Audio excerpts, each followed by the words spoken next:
My mom sent me a Zillow link while my kid's coffin was still open. That's the sentence that completely shattered me. I stood alone in a cemetery, dress glued to my back, burying my 8-year-old Ethan. No parents, no sister, just heat, silence, and the first shovel of dirt thudding on wood. Then my phone buzzed.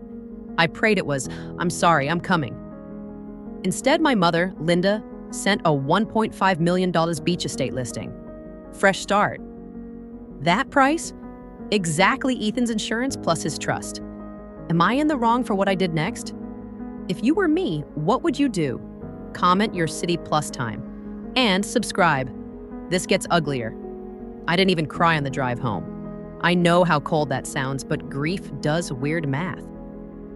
The AC in my busted sedan blasted my face while the backseat sagged under funeral flowers I couldn't afford, but somehow still bought. White lilies filled the car like perfume and rot at the same time. Every red light felt like the universe stalling so I could finally fall apart. But I didn't. I just kept replaying one thought. Where were they? When I stepped into my apartment, the quiet was louder than the cemetery. Ethan's little chair was still tucked under the table, like he might come sliding in asking for cereal. My knees should have buckled. Instead, something in me went numb and sharp, like my brain flipped from daughter to survivor. So I did what I always do when I'm scared. I looked for proof. I opened my laptop and logged into the florist site my mother used for every "look how thoughtful I am" moment. I knew her password because I was usually the one ordering the gift she took credit for, and there it was, an order receipt for the big funeral spray. Time-stamped 2 weeks before the service. 2 weeks. They didn't miss the funeral. They scheduled their absence like it was a dentist cleaning. I stared at the screen until the letters blurred, and I heard my mom's voice from a week earlier, syrupy and mean. "You're not equipped for the real world, Megan. You play with your little coloring books while adults handle business." Coloring books. That's what she called my botanical illustration work, the work that kept their lights on when they forgot to pay bills. Then I checked the joint card I'd stupidly shared with my sister Brittany because she just needed to build credit. While I was choosing a casket, she'd dropped $412 at Sephora.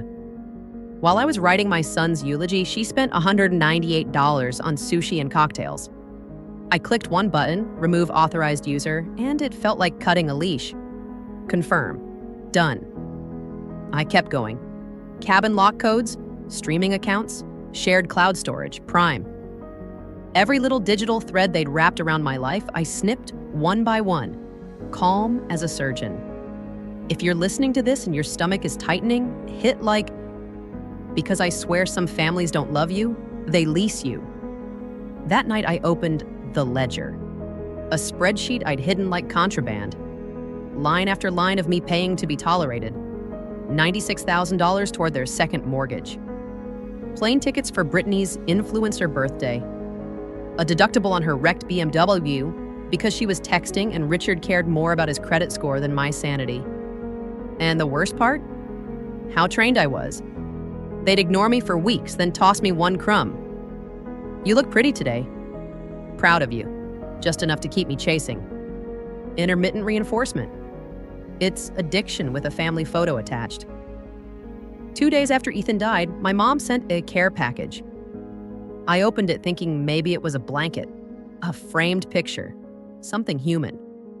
Inside were overdue notices, foreclosure warnings, credit card bills, addressed to them and Brittany, topped with a sticky note in her handwriting. "Do the right thing. Family helps family." That's when the grief finally showed up. And it didn't come as tears. It came as fire. And I decided I was done being their emergency fund. Not anymore. Ever. Today. The next day, at exactly 2 p.m., my door started shaking like someone was trying to break the frame. When I looked through the peephole, it was my parents, Richard and Linda, standing there like they owned the hallway. I should have kept the chain on. I didn't. The second I cracked the door, my dad pushed past me without a hello, marched straight to my kitchen, and opened my fridge like a cop searching for contraband. "Expired," he grunted, tossing milk into the trash. "Wilted," he said, dumping spinach like he was collecting evidence. My mom drifted behind him, eyes scanning my walls. I had my newest watercolor series up. Magnolias decomposing, petals browning at the edges. She made a little sad face that didn't reach her eyes. "Megan, it's so dark in here," she whispered. "These drawings are obsessive. You're spiraling." I leaned on the doorway. "What do you want?" "We want to save you," Linda said, and suddenly her voice turned soft.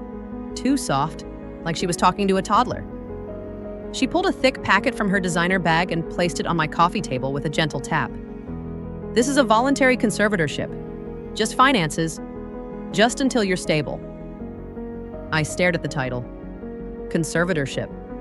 The word celebrities whisper about like a ghost story. "So, you manage Ethan's trust?" Richard shut the fridge hard. "We manage everything," he said, wiping his hands like he'd just finished a chore. "Bills, accounts, decisions, you don't have to worry." "And if I don't sign?" He didn't even flinch. "Then we call the police. Tell them you're a danger to yourself. We've got neighbor statements, we've got emails you sent Brittany." He said it like he was reading a grocery list. My throat went tight. "I didn't send her any emails." Linda smiled, calm as ice. "Honey, you don't remember a lot right now." That's the savior gaslight. They don't attack you like villains. They wrap the knife in concern, then act wounded when you bleed. They needed me labeled unstable because if I was sane, then they were just two adults trying to steal a dead child's money. And their egos couldn't survive that truth. I walked to the window, needing air. And there she was, Brittany, parked in the fire lane in her white Range Rover, ring light glowing on her dashboard. She wasn't coming inside, she was filming. I could see her mouth moving, dramatic and sad. Practicing her caption, "Hard day. Mental health matters." She was building the story in real time. I'm crazy, they're heroes, please donate, please pray, please watch. If this is making you angry, good. Drop a comment right now. What would you do if your own family tried to have you committed for cash? I turned back, careful not to raise my voice. "I need time." "You have 24 hours, Richard snapped. "Tomorrow at noon, we file and we call. Don't make us do this." Linda stepped close and touched my cheek. Her hand was cold. "We love you," she murmured. "We're doing this because we love you." Then they left the packet on my table like a bomb and walked out. I locked every lock and stood over those papers, heart pounding, but my mind strangely clear. They thought they'd cornered a grieving mother. What they actually did was light a fuse, and I finally decided I would not beg.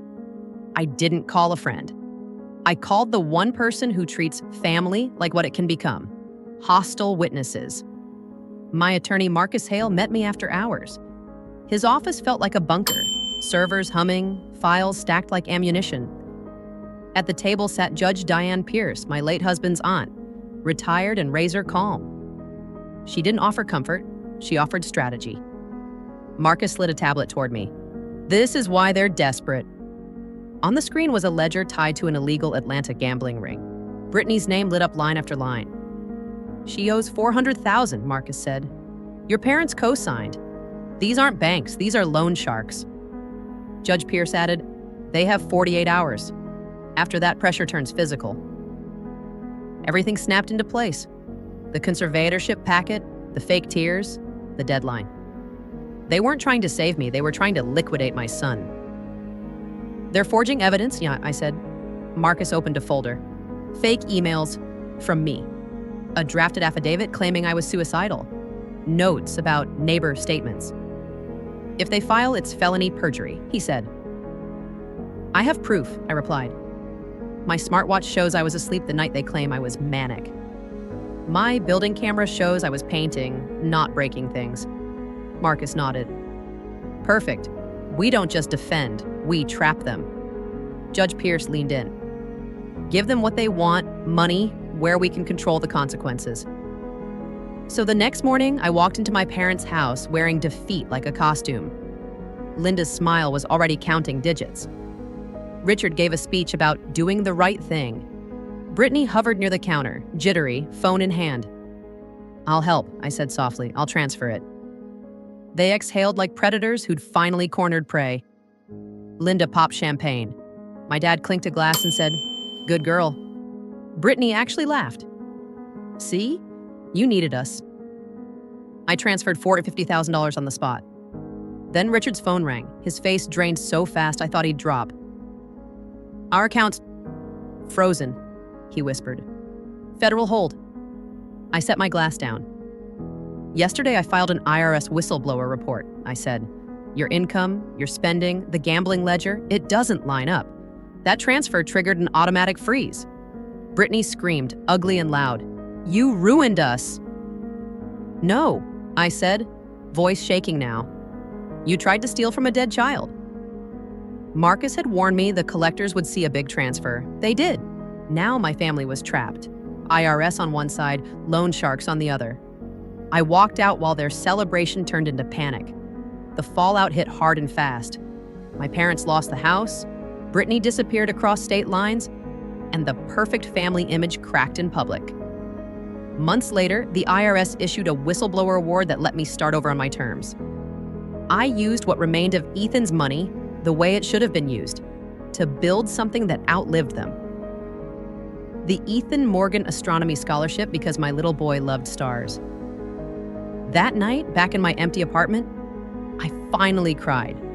Quiet, shaking sobs into Ethan's hoodie until it smelled like salt instead of laundry soap.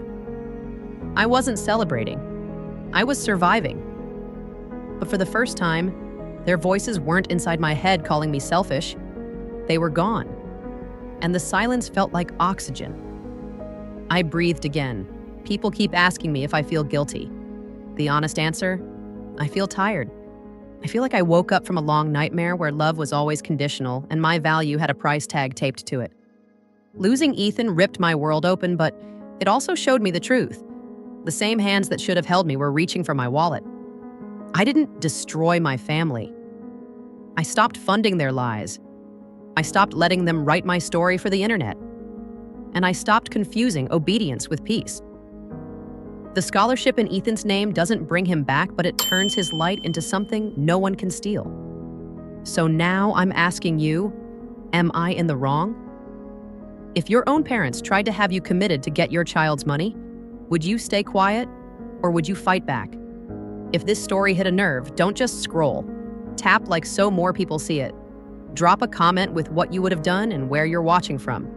And if you want more stories about boundaries, grief, and choosing yourself, subscribe because you're not alone.